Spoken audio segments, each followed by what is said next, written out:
How's it going, everybody? Today we're going to be doing a quick overview of the Makita 1/4" brushless impact driver kit. This is the model number XDT13. What we're going to do is we're going to show everything that's included when you buy the kit, show it in use for a little bit, and that'll end the video there. So let's get to it. Feel free to pause and look over this information. This is all the factory specs for the Makita. Alright, so as far as everything you get when you buy the Makita kit, first things first, you get a battery charger, show all your different light patterns you can get.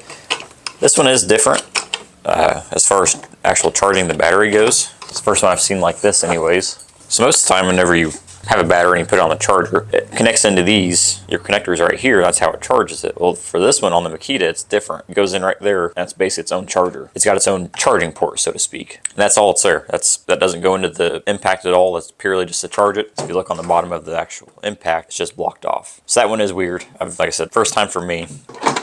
Still goes on the exact same. Push it on, good to go.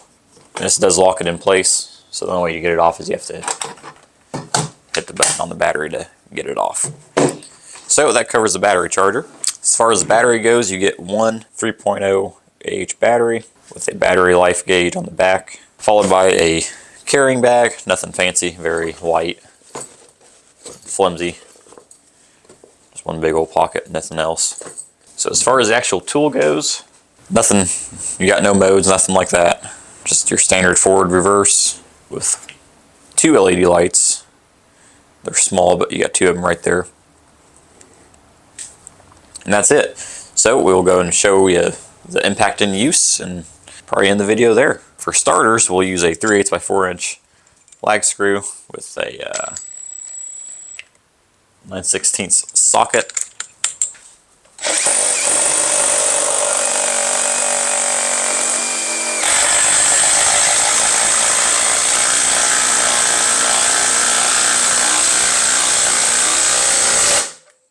A 5/16 by 4" Spax power lag.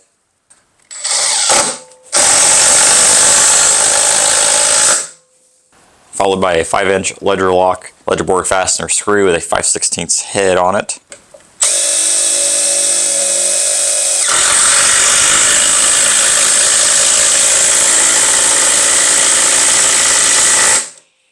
Alright, so you guys seen the Makita in use. Let me know what your guys' thoughts and opinions are on it, whether you like it, love it, hate it. I wish I had the mode selection on there. I feel like you're paying a decent amount of money for just a basic forward and reverse, and that's not a bad thing. I mean, with the variable trigger, you can kind of control how deep you're going to sink a screw or things of that nature. Just my opinion, it seems like most of the ones you buy now all come with different modes on them. Would have been nice to see with the Makita. Like I said, it still does what it's supposed to do. Didn't have any problems with it. Let me know guys' thoughts and opinions, whether you like it, hate it, whether you buy one, won't buy one, why and why not. If there's anything you guys liked about the video or did not like about the video, please let me know in the comments so I can get these better tailored for you guys. As well as if there's any tools or testing you guys would like to see me do, let me know in the comments as well, and I'll get that added to my list and hopefully get those implemented for you guys.